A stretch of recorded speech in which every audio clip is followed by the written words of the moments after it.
us the ring. Take a report to propose. Could they must the Lord of the Ring? Show us the ring. Let us see that he has proposed, please. Because, Shori, are you offending for all? Are you offending for all? All the people saying congratulations, congratulations. They are behind gossiping, my dear sister Iyabo. Iyabo, they are gossiping. No, they don't. Nobody wants. They are not wishing. God bless you, Lagos Bajumo. The guy is not all over air. God bless you. Most of the pictures, see Iyabo and tag Bobo yẹn kò accept it. Kò accept it.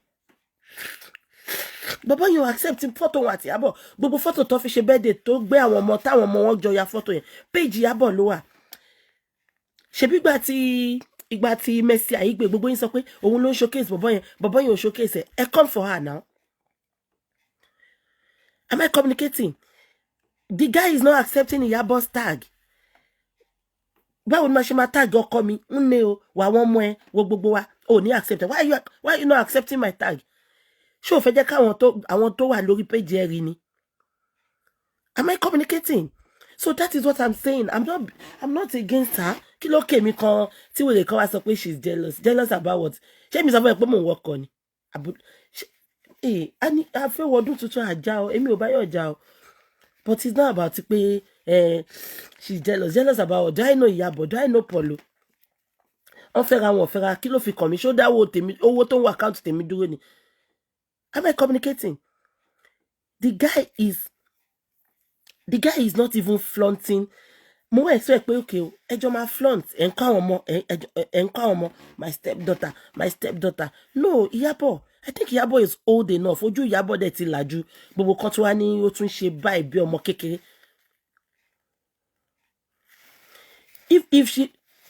If she posts ring, breakfast will be very difficult to come. If she posts the ring, breakfast will be. Remember when she was dating Dino? She posted the engagement ring that she was married.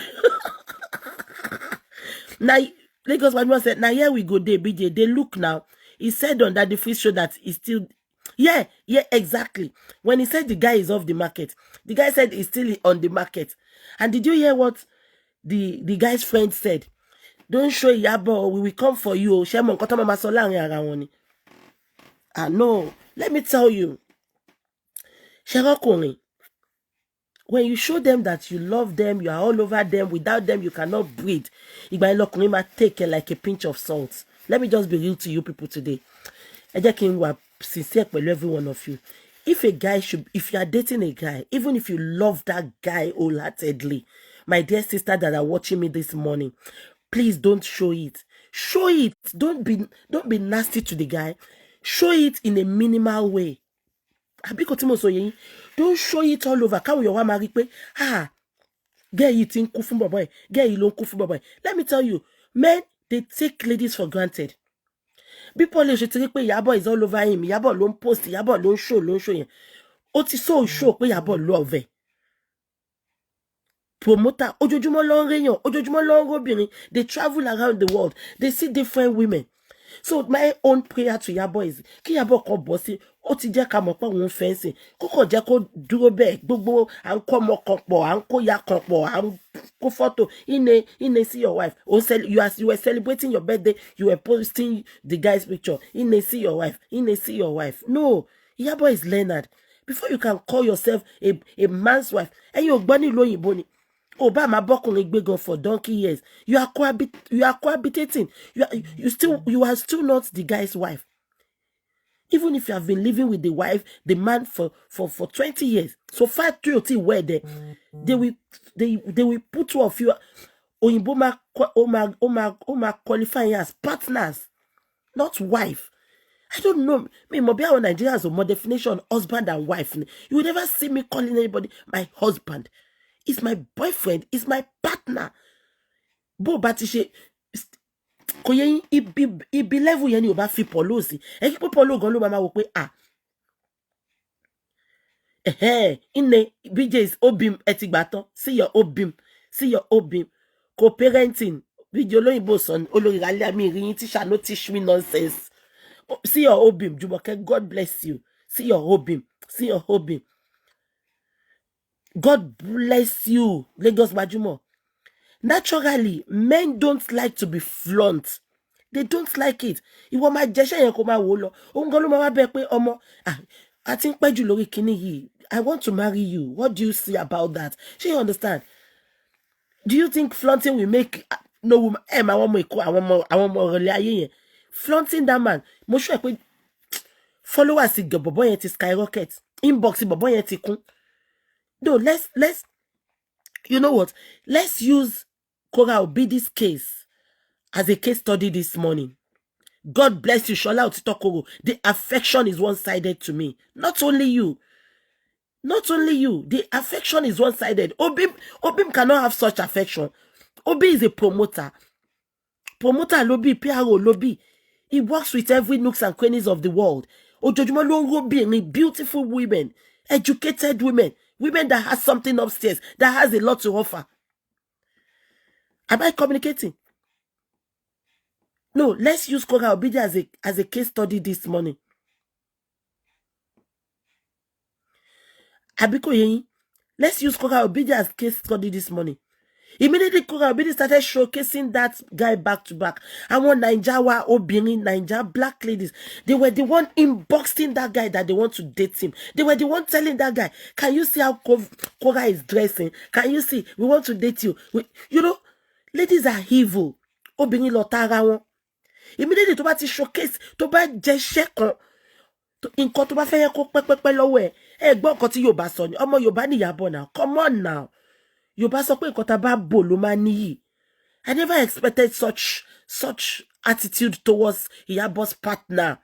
Me expect the attitude tí Iyabo display ní 2 weeks ago yẹn. Ìpẹ́ tó ń date nìyẹn. Má jẹ́ṣẹ́ yẹn lọ. Gist level bá ka ẹ jẹ́ kó gbé síta alala. Tí wò bá ṣá ti gbé síta. Let me give you another example. Let us use this girl as a case study. The Ghanaian lady. The Ghanaian lady to fẹ́ Liberian president here. Are we still online? Because I can't see people communicate, you know, commenting. What's the girl's name? What's the Ghanaian lady's name? That beautiful lady. To ṣẹ̀ṣẹ̀ kọ́lé ńlá yẹn. Ẹ fún mi lórúkọ ẹ̀. Beautiful Ghanaian actress here. What's her name? The Ghanaian actress. Let me quickly Google it. Let's use her own as a case study. If Genevieve, she case study. Do you want to tell me Genevieve does not have somebody that is dating? Jackie Appiah, God bless you, Femi. God bless you. Let's use Jackie Appiah as a case study this morning. Jackie Appiah has been dating Liberian president for years. Jackie Appiah was even pregnant for the Liberian president. Oyunye Oyo Abuba Jenny. Am I communicating? But you never see Jackie Appiah. Even the bloggers, they brought it online that Jackie Appiah was dating the Liberian president. It was denied.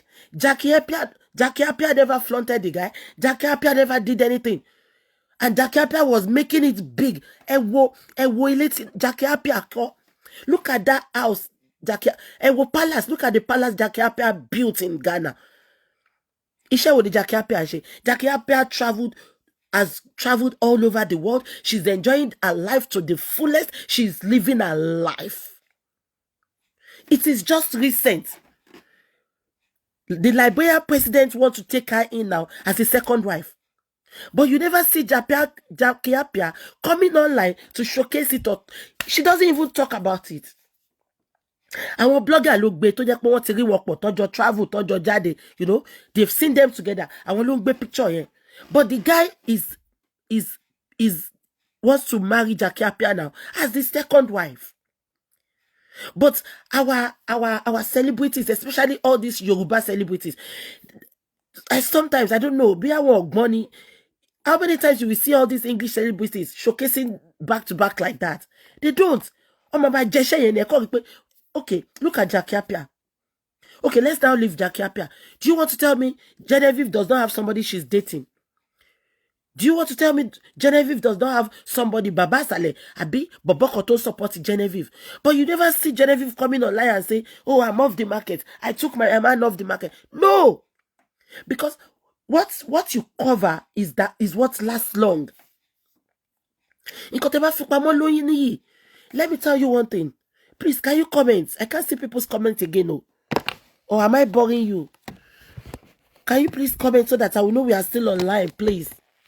Look at Genevieve. Genevieve, if you want to count 1, 2, 3 among the celebrities, world Niger celebrities, both English and Yoruba, Genevieve cannot be in number 3. Genevieve is living. She's a big girl in all ramifications. She's a big girl. Nobody can give her breakfast because she will not even showcase any man. Ìyẹn dẹ̀ ló máa ń dọkùnrin jù ó need kó showcase wọ́n ṣáà máa jẹṣẹ́ yẹn ó tiẹ̀ fi mí wá àwọn ọ̀rẹ́ má worry tá bá ti marry wàá mọ̀ ẹ́. That is how I expect Iyabo to behave, not máa ṣe your obim. No. It doesn't work like that. Oh, my dear sister, it doesn't work like that. It doesn't work like that. Even if he has proposed, we don't want coded proposal. Let's say that he's giving you ring. Now, the proposal is not going to stop anything anyway. What will be, will be. But just let's give ourselves that self-respect. A man has not proposed to you. He has not taken you in as his wife. He's saying, see your hobby, see your wife. See your which wife? You're literate in Nigeria. Maybe because I mean civilized world. So I know what it means when you call somebody your wife, your husband. We don't call them like that here. We call them partners. Partners. We call them partners. Am I communicating? So, yes, Sister T-Square said the owner. Exactly. Mercy Aigbe is always calling that is her husband, Aya the owner.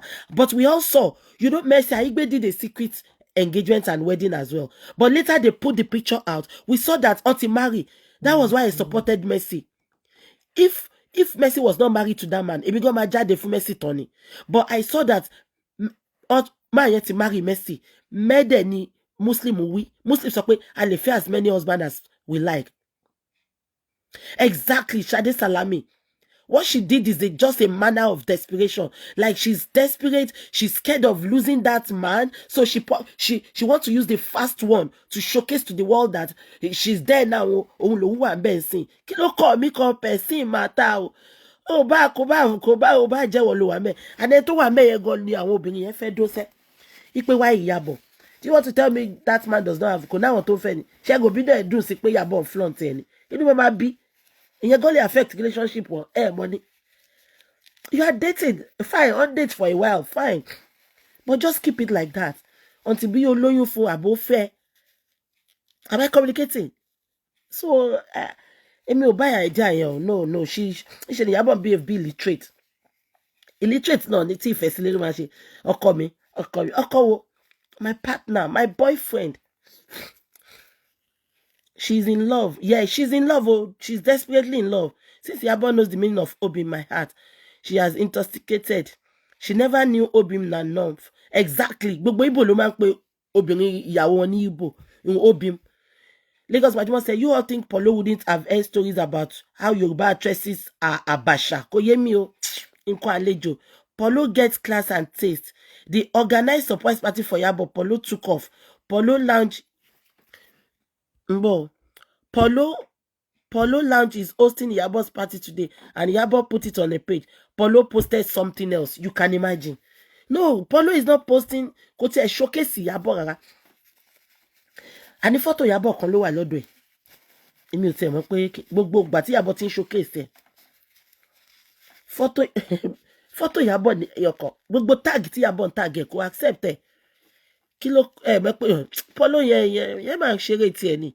Ṣé wá easy náà ni kọkùnrin ẹwà àwọn ọmọ ẹ̀ náà kọkùnrin máa níyàwó lé látijọ́ ẹ̀. Ẹ̀yin ò tí wẹ́ pé playboy lérò ọkùnrin yẹn máa jẹ́ àgbàlagbà bẹ́yẹn kó má níyàwó lé látijọ́ ẹ̀. Ọkùnrin kọkọ ready láti marry mọ́ sí ìwọ tó bá rọ́kùnrin tó fẹ́ kó dúpẹ́ ni. Men are not ready to marry nowadays. They just want to have their children and just enjoy life. Because they don't even trust all this. They don't trust women as well. Maybe we are seeing everything on the charts. Look at Paulo Koye, Peter P. Square. He said they are divorced. He has another girlfriend. Immediately took big girlfriend the sister. Ìyàwó ẹ̀ náà showcase the boyfriend it. Oh, tell why they marriage òun gan wùn yàn. So definitely àwọn méjèèjì tin cheat. Am I communicating?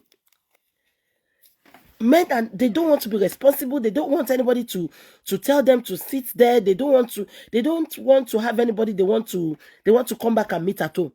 They just want to enjoy everything on skirts. They want to enjoy these 18, 20 years old ladies. Àwọn ọmọ kékèké, àwọn ọmọ orí TikTok ní gbogbo fẹ́ máa dónsìn. Am I communicating? So tí Iyabo bá wá rí ọkùnrin yẹn, Iṣẹ́ ó jẹ́ kó ra bo nǹkan ẹ̀ mọ́lẹ̀ kó máa jẹ shed kó máa rọra ṣe kó fi àwọn jákè apia gbogbo wọn yẹn kó fi ṣe example now. They are not showcasing anything and they are living large. They are living their best. Anybody that is close to her, they should just talk to her. She should tread softly. She should.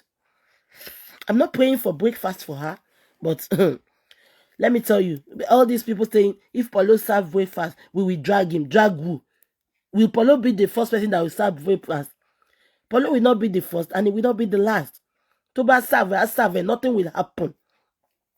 Nothing will happen, forget it. So that is why a lady should be prepared.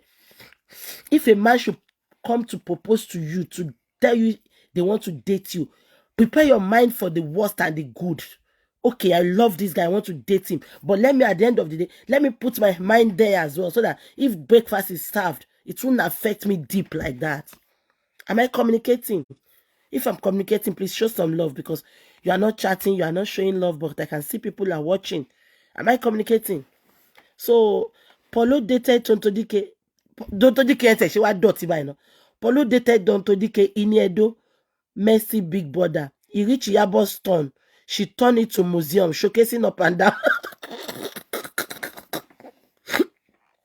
Paula Lagos Waju nice rara.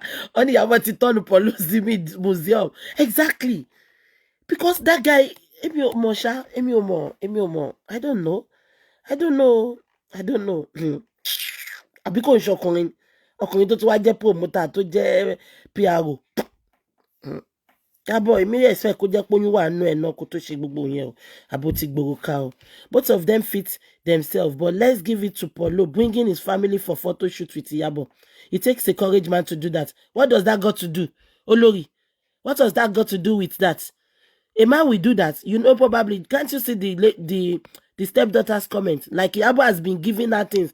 Àwọn ọmọ tó ń fún lówó tó ń fún ní gift. They will come and celebrate you now. It's not photo shoot. Forget it, Olori. If I'm dating a guy now and the guy, Paulo bringing his children to take picture with Iyabo does not make Paulo a courageous man. No.